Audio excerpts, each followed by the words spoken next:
In a Black Mirror episode, the characters Yorkie and Kelly meet and fall in love in a virtual afterlife where the possibilities are endless. They have the ability to wear any outfit they choose, exist in any decade they desire, and can even choose to never die. This technology depicted in the show is eerily realistic, making it seem like a more plausible option compared to finding the fountain of youth. Is it possible to upload your brain to a computer? According to Randall Cohen, he would be surprised if this technology wasn't available within the next century. The idea of uploading the human brain, including thoughts, feelings, and memories, is referred to as whole brain emulation.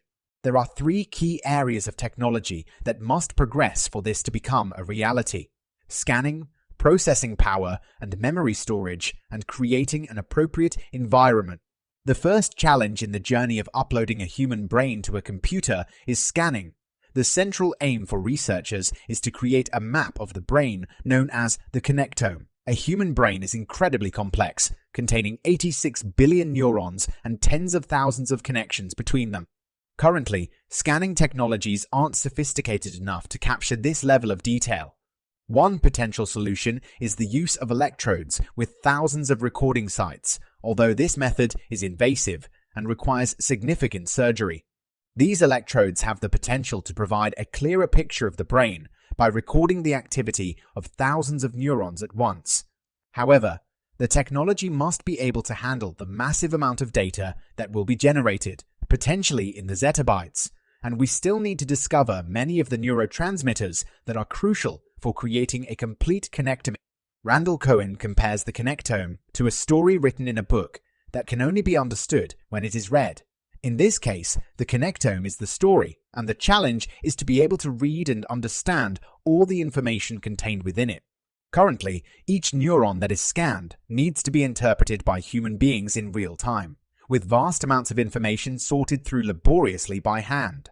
If we want to even begin to understand the connectome, advanced machine learning and data mining will be essential. This is because otherwise, you end up with systems where the training of the model and the tuning of parameters takes an indefinite amount of time, more than there is in the universe due to the exponential growth. Computer processing power has also experienced steady, exponential growth in the last century, as has computer memory. If this pattern continues, we should reach the necessary processing requirements in the near future.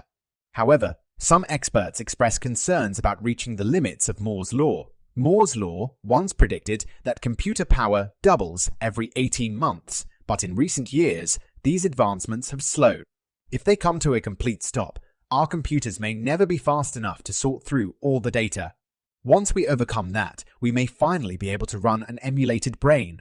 One of these brain emulations is referred to as a SIM, or substrate-independent mind, which would be an exact digital copy of the mind it was emulated from. We are close to meeting memory requirements, so storing SIMs should not be a problem once we are able to create them. However, where they will be stored and where they will live are two different things. A SIM that is conscious would need a place to exist and interact with its surroundings.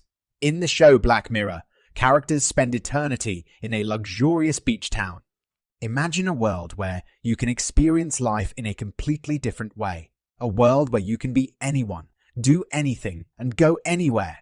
Welcome to the world of virtual reality. However, as of right now, our virtual reality capabilities just aren't good enough to create the perfect paradise that we all dream of. To truly experience virtual reality as we experience the real world, our virtual selves, or SIMs, would need advanced high-fidelity sensors and systems to sense the world around them. The graphics in virtual reality have been constantly improving, thanks to the advancements made in the video game industry. But it's the other senses that need a major upgrade. From the taste of a rum and coke to the pain of a car accident, the bandwidth and signal complexity required for a truly immersive experience shouldn't be underestimated. And even if we were able to make virtual reality feel just like the real world, our real world would still need some upgrades too. For instance, we would need robot avatars, and currently, robots are only good at doing one thing well. Even the most advanced humanoid robots can only climb stairs. Replicating the experience of having a human body is still a long way off. Virtual reality offers a human experience and so much more. In a digital world, Sims can fly, teleport, or even turn into a lion for a distinctly non-human experience. But once we figure out the technical side of whole brain emulation, there's still the philosophical side to consider. Would that emulation still be you? Philosophers and scientists have been debating the concept of you for centuries, and they're still doing it. If you believe there's a difference between being incinerated and having a replica made with fake memories, what is that difference? The answer is simple. We just don't know.